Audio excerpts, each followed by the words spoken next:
Series. My name is Richard Greene, and I have the happy task of introducing the subject of today, which is David Kent's astonishing biography of Margaret Avison. I've written biographies. I've written poetry. I've been in the biography business for years and years. This is the best biography that's been in this country for a long time. And I think when you read it, you'll see. Now, I brought notes. The reason I brought notes is to prevent me from saying all the things I'd like to say about this astonishing book. But I'll say some of them. Is that okay? I'll say some of them. I believe that most of you will know David. If you don't, if he's new to you, he's quite a figure in Toronto poetry. He was born in Winnipeg, and he did his undergraduate degree in history and English at the University of Winnipeg. He got an MA at Queen's, a PhD at York, and then he taught English for many years at Centennial College. He has a wide body of publication on many literary subjects, and also things like parish histories, family histories. He's the editor of an extremely important anthology of Christian poetry in this country. Together with his wife, the scholar and poet Margot Swiss, he began this St. Thomas Poetry Series in 1988. And in 1996, the reading series added another enterprise, a series of publications of books of poetry with a spiritual thrust, and that series is ongoing. In the meantime, David has been hunting very big game. He, over a period of 40 years, and that's right, 40 years, he has researched the life and work and times of one of Canada's preeminent poets, Margaret Avison. And the work he's produced has met the highest scholarly standards. He's twice been peer-reviewed by the Social Sciences and Humanities Research Council in advance of large grants to pursue this research. But not only is it scholarly and adept in those ways, it's just a very good read. I'll get to that. He tackled an extremely serious challenge in writing about a living subject. And there are examples of this. You can Google John le Carré's biographer, and he, if they didn't fall out, they wound up issuing competing books. Because the biographer identified any number of lies and things that le Carré had been saying, and le Carré needed to repeat the same lies. And that sounds harsh. That's actually true. He admits he's a liar. I know he's gone now, but he's on tape doing that. The problem with Margaret Avison wasn't deception so much. It was extreme privacy. She would say things like, panic seizes me if I can't hide 2 to 3 hours every day. And this is just one occasion of her saying something like this. And it sounds, and I'm not a psychiatrist, it sounds to me like social anxiety disorder, avoidant personality disorder, maybe the results of early trauma. I don't know. I'm not a psychiatrist. I do know that there's a lot of pain lurking behind all that.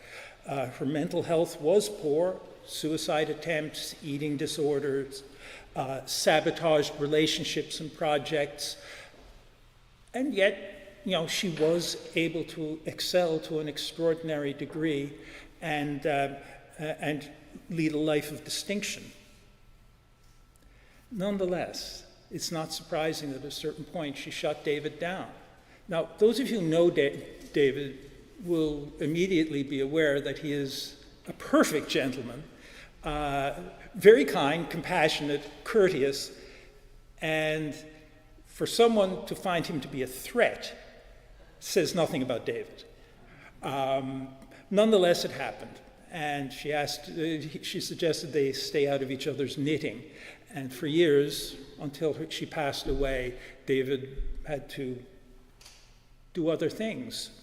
And at the time of her passing, he returned to his work, which is now coming to fruition. And I would like to compliment David on his maturity in not letting any hint of a grudge leap into the text. I would have let it leak in. Other people have done so massively. Readers of Robert Frost may know of an official biography written of him by Lawrence Thompson. And they were together for years and years. And finally, Thompson decided he didn't like Robert Frost over some difficulty in the family. And the biography came out as a total hatchet job. Helen Wendler described Frost in light of it as a monster of selfishness. And that opinion stayed the rule until another biographer came along, much more sensible and detached, named J. Perini, and wrote a book which is now a standard. But that's what can happen if a biographer isn't at peace. And David managed to achieve that. It may not have been easy. I wouldn't have been at peace. I'd have been really angry. But there it is. This is a book of profound research. When you start reading it, you wonder, how did he go seek out all these details from archives all across Canada and in other countries? It's constructed out of very, very small pieces in the way a mosaic is. And if you're looking for a contract to write a biography in Britain, they will say 3 years. Inconceivable that this work could have been done in 3 years. Inconceivable. But I'll leave him to talk about those things. What stands out to me is the sophistication of the conception of the book. When you write a biography, it's not the subject and the context. It's not like that, unless you want to write something really simple. What you have to do is you have to tell several stories, and you won't know what they are until you've done all the work that David did, and you've seen all the material, and you discern certain stories. So, and then you braid them together, and they pull on each other. There's a tension there. And that's what makes a good, competent literary biography. Let me just talk about a couple of them quickly, and then I'll get out of the way, because there's more important things than me speaking to come. He provides the story of her very private life, her upbringing, her family, friends, her loves, and that is a particular story. He tells another story, and perhaps I can only capture it in a question. What is it like for a Protestant to write poetry in Canada? It's different. It takes a lot of sensitivity. If you know Margaret Avison, she was brought up as a child of the manse in a Methodist household, which became United Church, and then later on, much later on, when she underwent a conversion, she became a pillar of the church over at Knox Presbyterian. There is a difference. Now, I'm Catholic. For me, I wouldn't know how a poet trained in a scripture-only tradition would be able to write poetry. For me, there'd be, like a high Anglican church, there'd be sacramentality. There would be a particular theory of forms, of transformation. These things are in the Catholic tradition, but in biblical Protestant, it's different, and it takes sensitivity, and sensitivity equals details. So David has dug very deeply into these things and produced a beautiful account of them. The book provides quite a wide swath of literary history for Canada over almost 90 years. We go back to the 1930s, and we have young Northrop Frye, A.J.M. Smith, and people like that. and going right through, I was kind of delighted to see B.P. Nichols show up in the book, and then he becomes quite a substantial figure in the book. And the names will be recognizable to you. A.J.M. Smith, J. McPherson, Margaret Lawrence. And then there's international context. She wasn't only a Canadian poet. So who looms large in the book? Denise Levertov, Herbert Reed, Charles Olson, Robert Creeley, big figures in world literature. Meantime, that's one kind of story. That's the literary scene. There's also Canada, and she was a lifelong supporter of the CCF, and involved in the social outreach of churches. So you can see how that connects to the first question I was raising about being a Protestant. There is hidden in this book a gentle, loving, institutional history of the University of Toronto. Who'd have thought that? And also a history of this neighborhood, because so much happened right here. Now, there was a period when she lived a very, very, very long way away, near Davisville Station.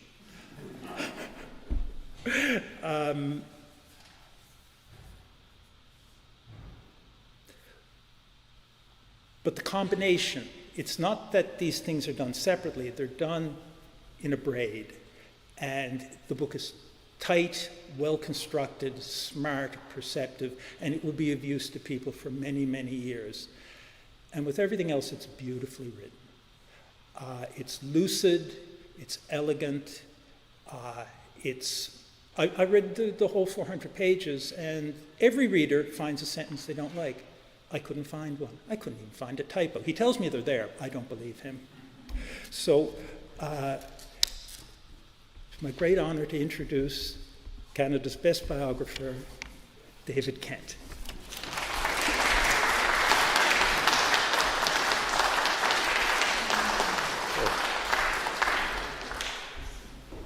A lot to live up to, my goodness. Notes. Well, thank you so much, Richard, for those more than generous remarks. I want to thank Richard, and I'll thank all of you for coming, and for those who are joining us by live streaming. And time is limited, and of course I could talk at great length, but I'm going to try and be pragmatic. I'm not going to be thanking the many people who have helped me with this work over the years because, well, a number of them are in the audience, but I put those people in the preface or in the end notes. And also the program thanks the people who are behind this and are, preparing the refreshments and involved with the live stream and so on. So I'm going to skip through that. And I'm going to just talk about a few things I think might be of interest to you. First of all, as Richard said, getting this done was a very protracted process. A marathon, or perhaps pilgrimage would be a better word. When I started out 40 years ago, I'd already written a short monograph about Margaret Avison, and I'd edited a collection of essays and appreciations. And she was also featured prominently in the anthology of Christian poetry that Richard mentioned. All three were published by Jack David at ECW Press. Thanks, Jack. Because I had gained Avison's cooperation during these undertakings, and because I had become really interested in her life, a remarkable life history, I felt I could try to take the next step and propose to her a critical biography. Well, there was resistance, but eventually she sort of gave me her reluctant agreement. That's the phrase we agreed on. And so with that assurance, I applied for and received a grant from Shirk, and that was very helpful. And at the outset, as a gesture of good faith, she actually gave me a list of people that I could talk to. She thought she was recommending these people, and I began with them. One of them was Northrop Frye. When we went beyond that, though, over the next 5 years or so, she became increasingly uncomfortable with this project. I think people were phoning her and saying, should I talk to this guy or not, and that sort of thing. And her tremendous sense of privacy emerged more prominently as we went along. And we ended up talking, and I learned some of her objections. For example, primarily she felt that any attention to the life is a distraction from the work. I had my own rebuttals to those, but to no effect. She was also said, I'm a PK, a preacher's kid, and she could be fierce in guarding her privacy. One side note here, I talked to a woman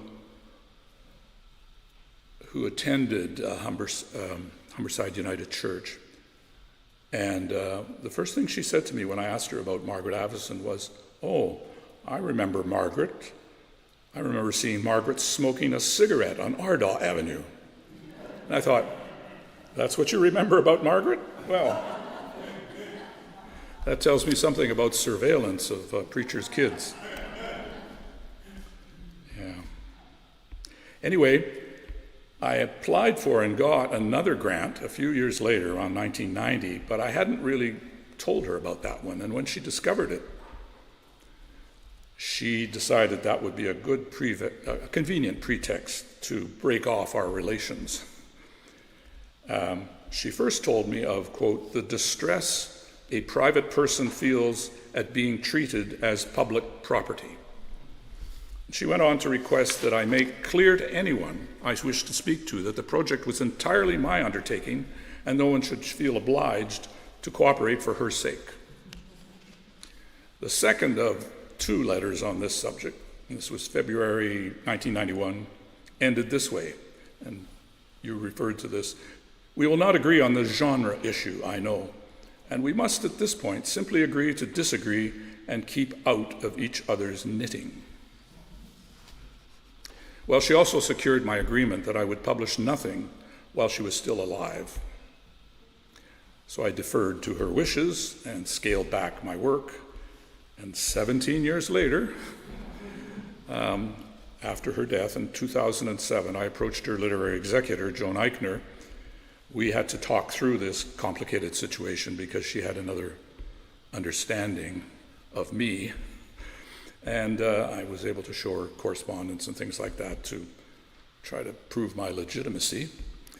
And she encouraged me to resume research and writing. So retirement was approaching, and it was a convenient time to get back in the saddle.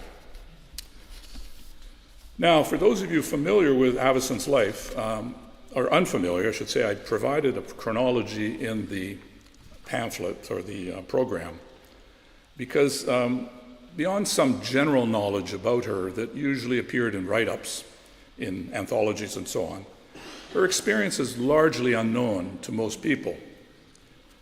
For example, if you look at the chronology, you'll see that her working life was anything but conventional.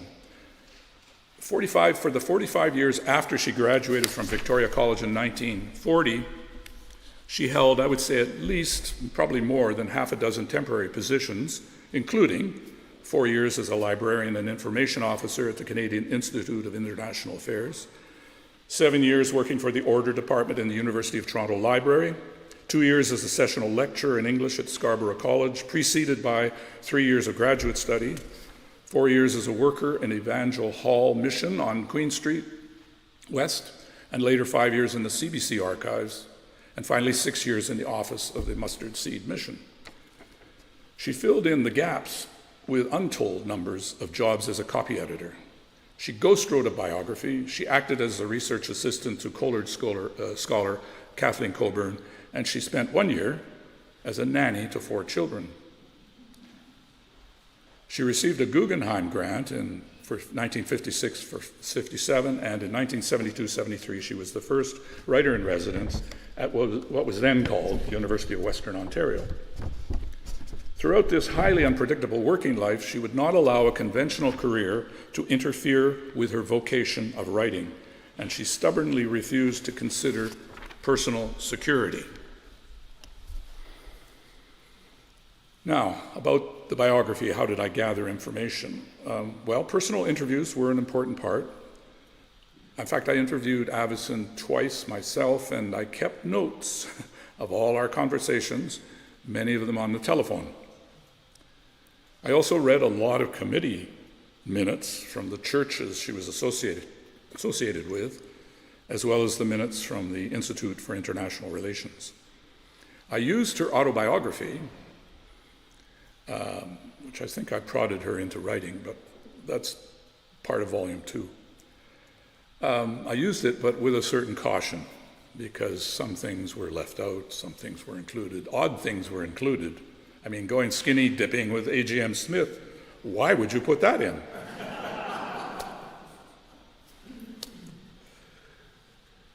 I also used letters. Fortunately, her recipients saved her letters. A lot of the letters that came to her are not available. I mean, I really regret she didn't save letters from Denise Levertov, Charles Olson, etc., etc. There was a case of a flood in her brother's basement that apparently took a lot of letters, but not sure about that. In any event, people saved them, and they're scattered in various archives hither and thither, and that was part of the tracking I had to do, was to find these letters. And it was before you could write to an archive and say, oh, scan those for me. No, you had to be there and copy them, and so it was a lot of work. But they really form, I think, the narrative spine for the biography. I mentioned Northrop Frye. Well, among the people that Avison recommended I talk to was Frye. Now, there are few letters from Avison to Frye simply because Frye lived here, and he was readily accessible to her. After he became famous, she was one of those people who received his private phone number. She first met him when he turned up at the manse for High Park United Church. He knew Margaret's older brother, Ted, and they were working together on The Bob, the annual satirical show that the students put on at Victoria. And there's a nice description of his visit, but I can't go into that at the moment. She did, but when Robert Denham, the editor of Frye's diaries, approached her to find out about her relationship with, it's my grandson coming in. When Robert Denham, editor of Frye's diaries, came to ask her about her relationship with Frye, this is what she said. Our meetings were few and friendly over the years, lunch now and then mostly. Or, he and I never discussed my own writing that I can remember. Trying to put people off the scent. Now, in minimizing her relationship with Frye, and it was typical, she was instinctively pushing the personal to the periphery. She felt she was protecting herself and her friends from prying eyes, but an unintended effect was to mask her own indebtedness. And while she was raised under the imperative, don't be beholden to others, in fact, she was profoundly indebted to a series of people who recognized her talent and her diffidence and who did what they could to promote her work. Besides Frye, these people include Smith, A.G.M. Smith, Sid Corman, Kathleen Coburn, Denise Levertov. Those are the highlights in the first part here. Smith included Avison in his book of Canadian poetry in 1943. He promoted her work whenever he could. Sid Corman came to Canada in 1953 looking for poets, and it wasn't long before he found Avison. After much solicitation, he printed her long poem, The Agnes Cleeves Paper, in Origin, his magazine, in 1956, and a few years later, he featured her work in the winter 1961 issue. In 1963, Corman told Raymond Souster, mutual friend, quote, Margaret still remains the best Canada has yet produced, and there are not so many in the States these days who can draw a breath with her. Finally, Denise Levertov admired Avison's poetry, at least from its first appearance in Origin, and tried to promote her work in the U.S. by first inviting her to read at the Poetry Center in New York, and soon afterwards seeking a manuscript for Norton to publish, where she was temporarily poetry editor. Hence the dumbfounding of 1966. I'm going to go back to Frye now. As to Frye in particular, he later taught Margaret when she studied at Victoria, and then he became a reader of her poetry in the 1940s. They would have lunch together and discuss a poem she had brought along. He described their relationship as, quote, intimate. One time he told me he was puzzled about what three men were doing in a poem.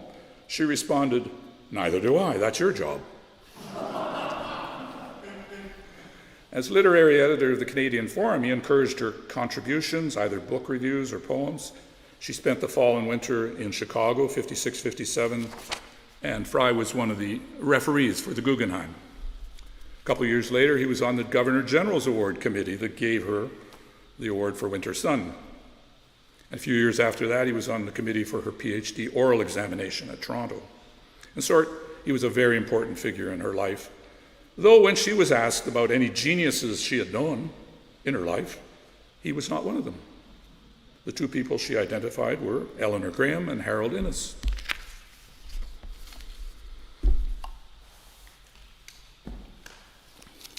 Fry started a diary in the late 1940s, and I'm just going to quote a little bit from one of his entries, if I can find the right page here.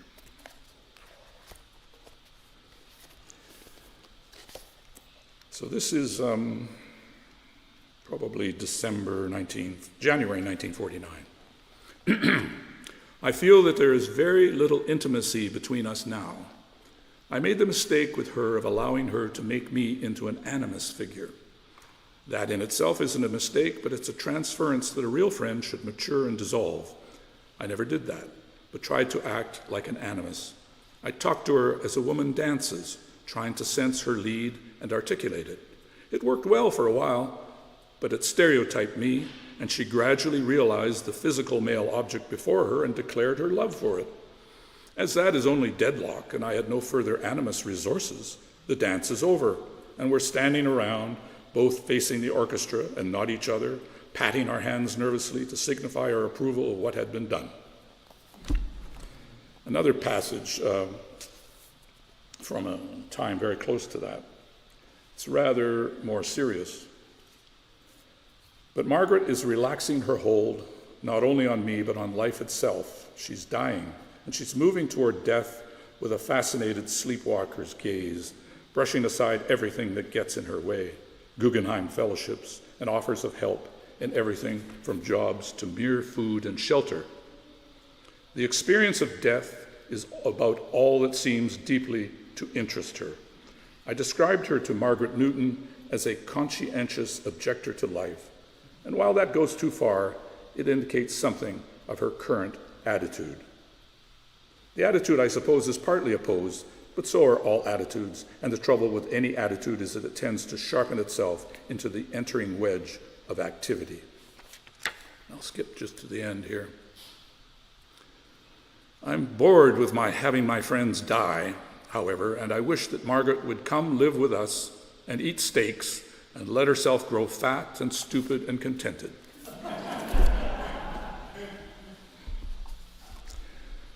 Let me briefly read, I hope briefly, the first poem. Margaret would be, I think, glad that I'm not distracting everybody from the poetry. There's actually some poetry in here. Let me read this as best I can. The title is Snow. Nobody stuffs the world in at your eyes. The Optic Heart must venture, a jailbreak and recreation. Sedges and wild rice chase rivery pewter. The astonished cinders quake with rhizomes. All ways through the electric air trundle candy-bright discs. They are desolate toys if soul's gates seal and cannot bear, must shudder under creation's unseen freight. But soft, there is snow's legend, color of morning, along the yellow Yangtze, where the wheel spins an indifferent stasis that's death's warning. Asters of tumbled quietness reveal their petals. Suffering this starry blur, the rest may ring your change, sad listener. Now, Snow is a much anthologized poem from Avison's first book, Winter Sun. It embodies, obviously, the high modernist qualities of that collection. In the late 1970s, there was a flurry of articles trying to understand this poem.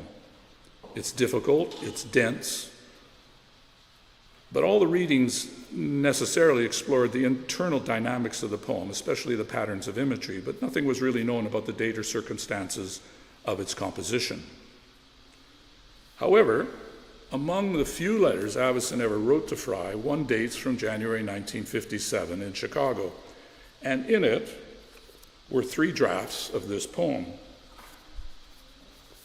I'll briefly say something about that. The first draft of what would become one of her most discussed poems was about 18 lines in length, entitled Snow Sonnet Start. It has first stabs in the right margin and begins with asters of snow that tumble the quietness of the descending sky into themselves. This gentle snowstorm is difficult both to perceive and to describe. In the final lines, a statement about perception is made. The world is not stuffed into us at the eyes and ears. Outgoing vision and listening finds it the slower the farther from white, color of morning. The second version is dubbed pub version. She described it as having been composed 2 beers after the first stab. Reduced to 14 lines, its title is now Snow, a Sonnet. And it begins with the credo that concluded the first version, except that now listening has been combined with seeing in one image. Nobody stuffs the world in at your eyes. An optic heart must venture love and hate. Is being jilted? No, cuckolded. This draft repeats the word love, let's get back to love, the endearing syllable of recreation or second birth or birth. The pub version also introduces the Shakespearean aside, but soft, and the yellow Yangtze. Among the samples of struggles enclosed, that's a quote from her letter, are 2 or 3 pages on which she's working that opening of the poem over several times. And finally, the key phrase jailbreak emerges, and it's associated with escaping, quote, clock geometries and with recreation. Well, I'm not going to go on about that, but the point is that letters can be very important, and in this case, they're crucial in literary interpretation. And anyone now coming to this poem and talking about it should really consult Margaret's letter to Fry and see how those different versions play against the final version. I also want to read an early poem called New Year's Poem. It's the second one. The Christmas twigs crispen and needles rattle along the window ledge. A solitary pearl, shed from the necklace spilled at last week's party, lies in the suety, snow-luminous plainness of morning on the window ledge beside them. And all the furniture that circles stately and hospitable when these rooms were brimmed with perfumes, furs, and black and silver, crisscross of seasonal conversation, lapses into its previous largeness.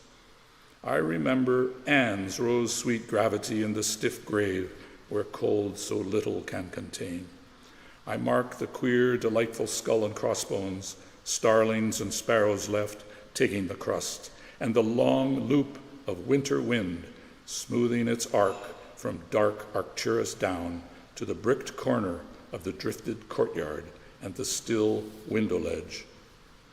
Gentle and just pleasure it is, being human, to have won from space this unchill, habitable interior, which mirrors quietly the light of the snow and the new year.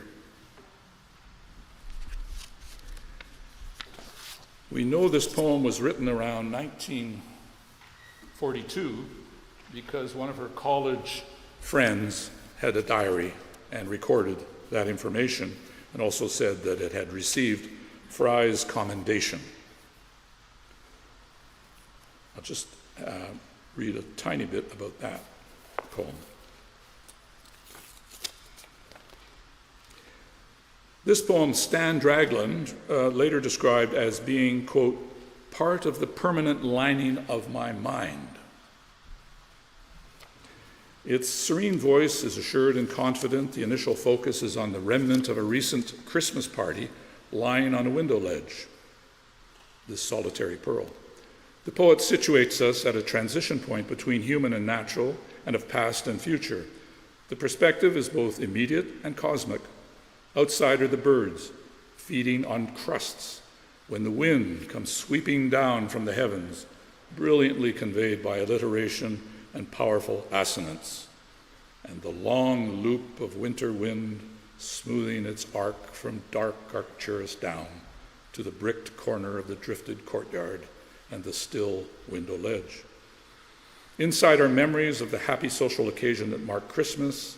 This experience of community represented a distinctly human achievement that Avison, knowing both the history of Canadian pioneers and her own solitariness as she did, celebrated in the closing lines.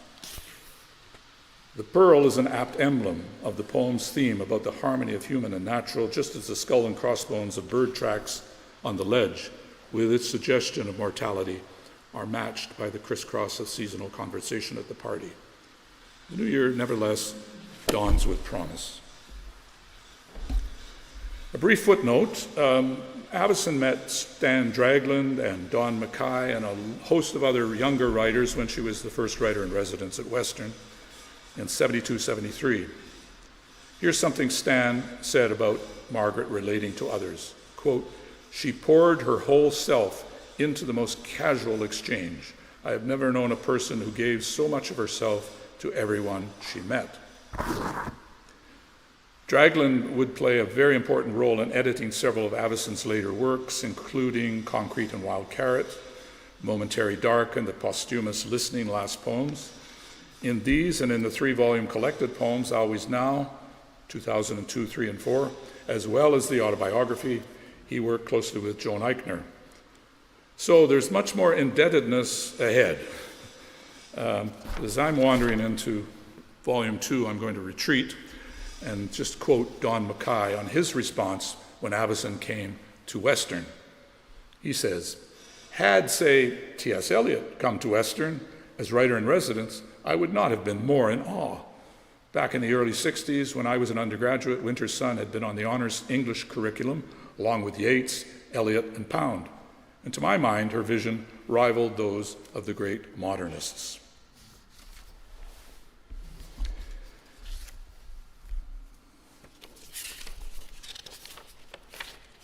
I've included July Man here as well, and if I can indulge you or beg your patience, I will read it as well. This comes from The Dumbfounding, which is her second book.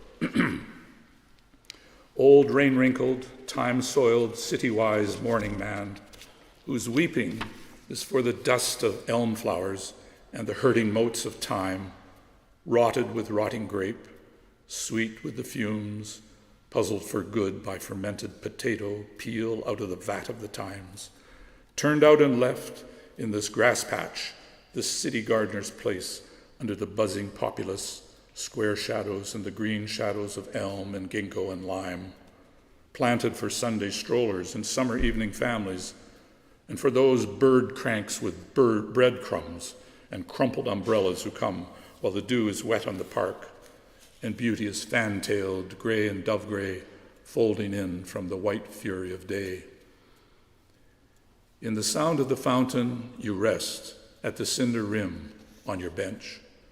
The rushing river of cars makes you a stillness, a pivot, a heart-stopping blurt in the sorrow of the last rubby-dub swig, the searing, and the stone jar solitude lost, and yet, and still, wonder for good now, and trembling. The too much none of us knows is weight, sudden sunlight, falling on your hands and arms, in your lap, all in time. Margaret Avison was always someone drawn to the marginalized. She always had empathy for the outsider, the excluded, the poor, the marginalized.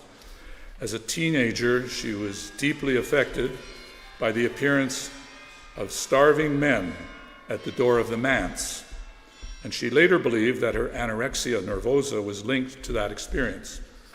Here's what she wrote in an essay from 1968, quote, "I stopped eating, I stopped enjoying. I wanted to be lost with the stunted, frail creatures with wrists like sticks out of the raveled sweater cuffs. So I've included July Man simply as a way of acknowledging Avison's profound sympathy for others. And in the 1960s, after she joined Knox Church, she began volunteering to care for the poor at Evangel Hall on Queen Street West. And a few years later, she took on a full-time position as a worker there.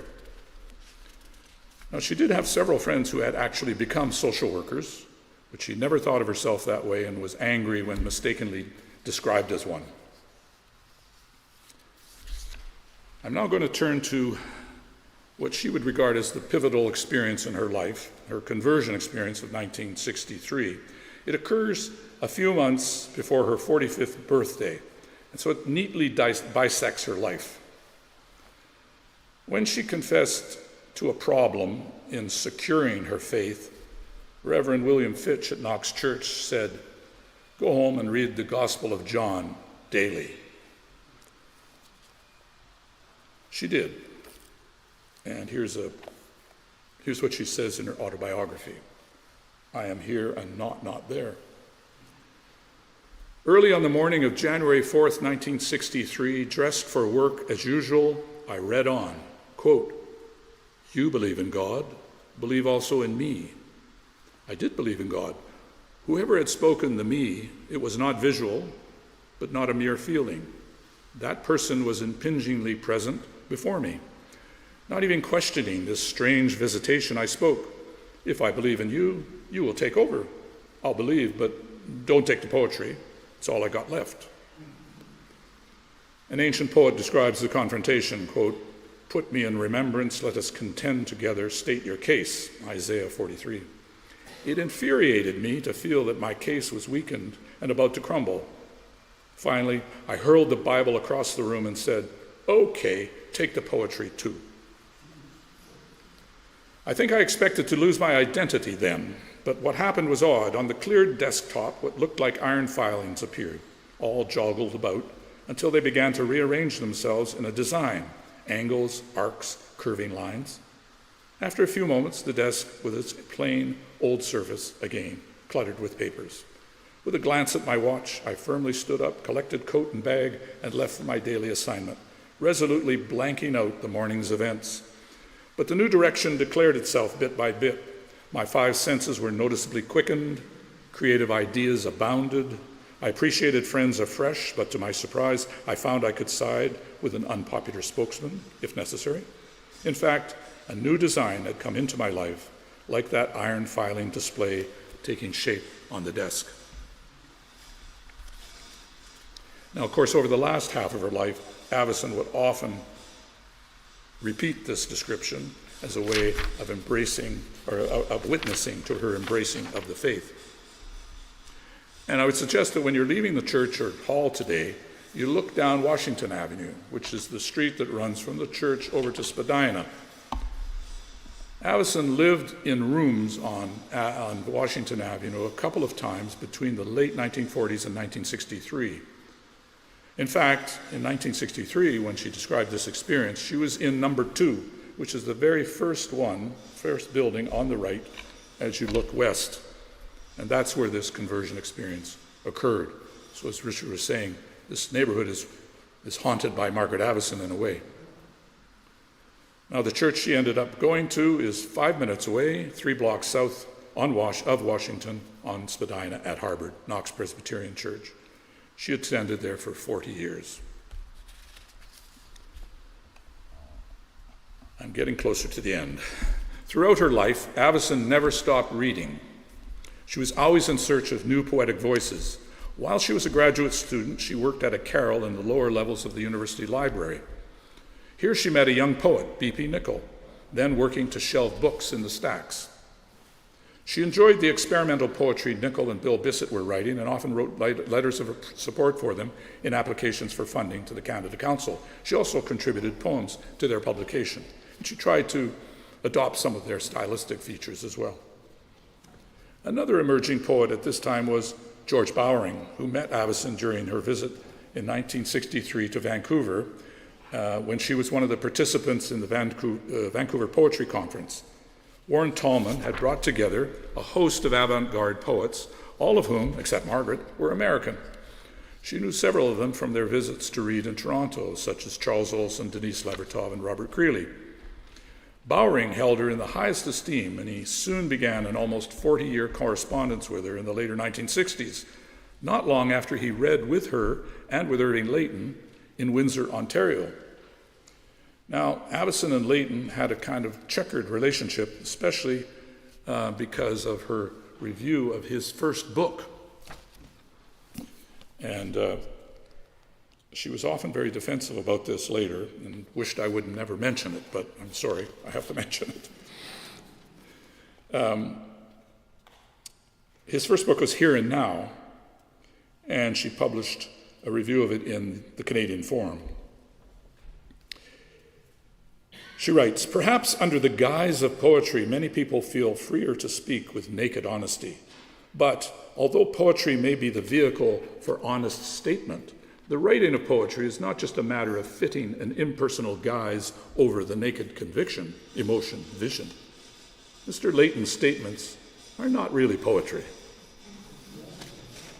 Now, although she went on to praise one poem and make a few restrained compliments, another observation was stinging, adding further insult to injury. Quote, "The fusion necessary to poetry may, in Mr. Layton's case, wait upon either technical competence or developing conviction."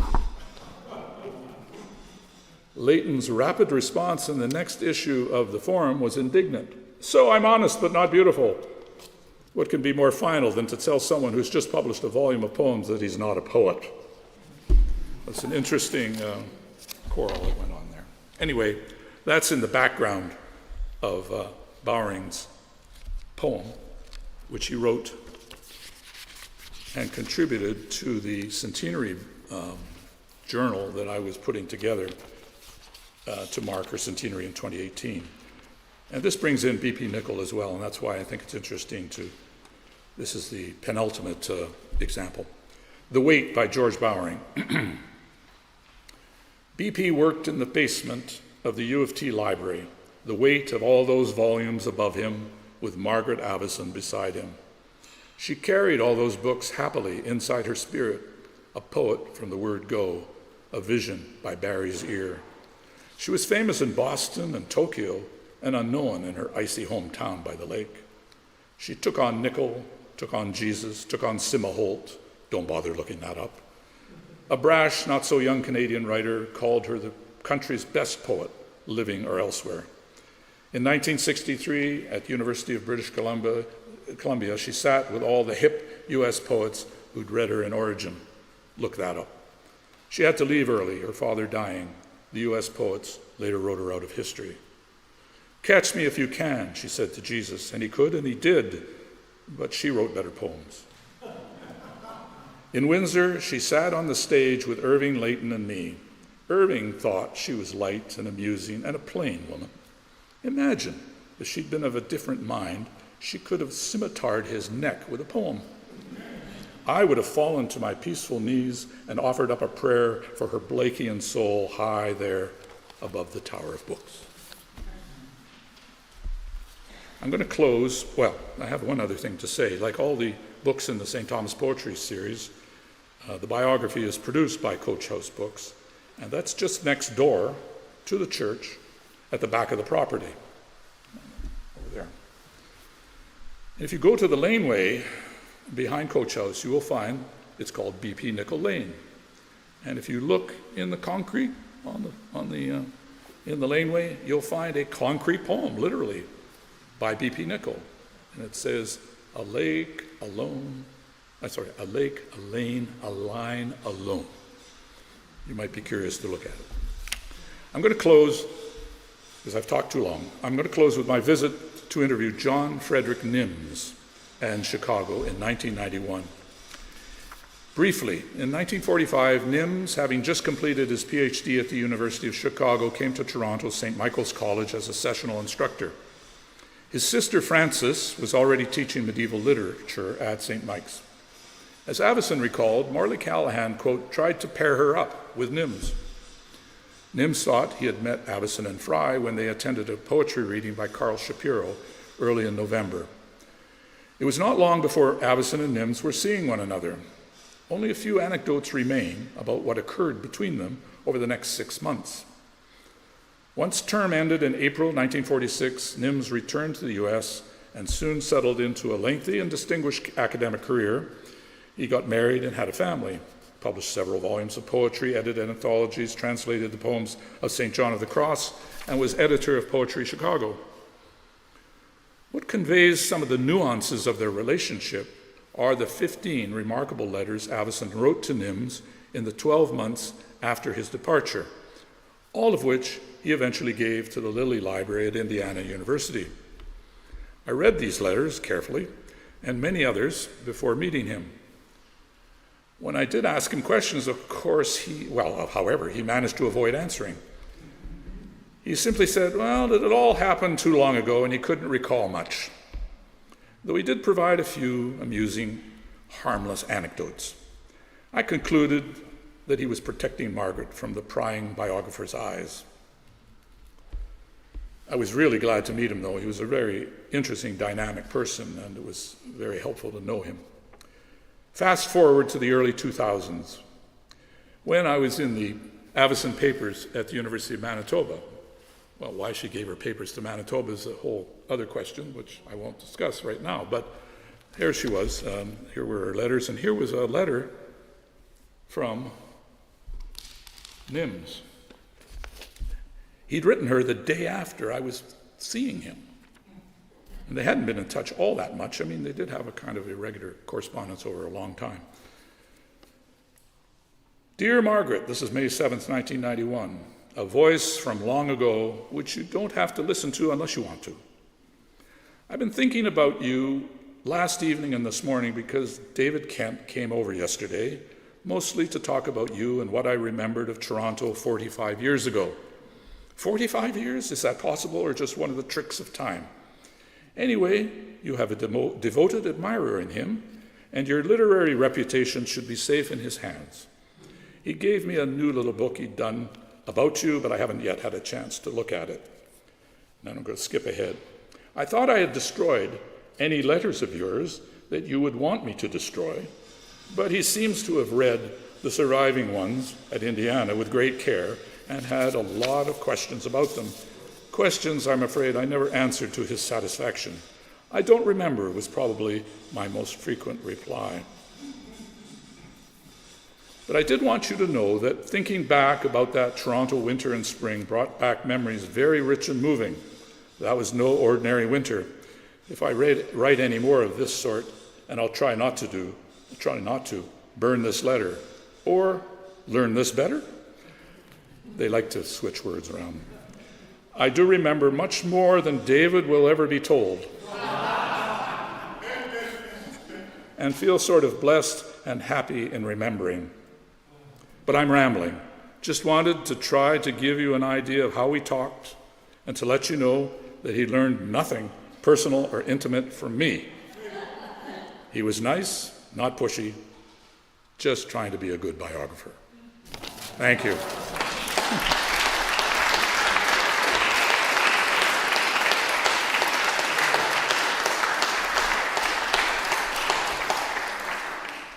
Please join us for the reception through the doors here and into the hall. Thank you.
she's always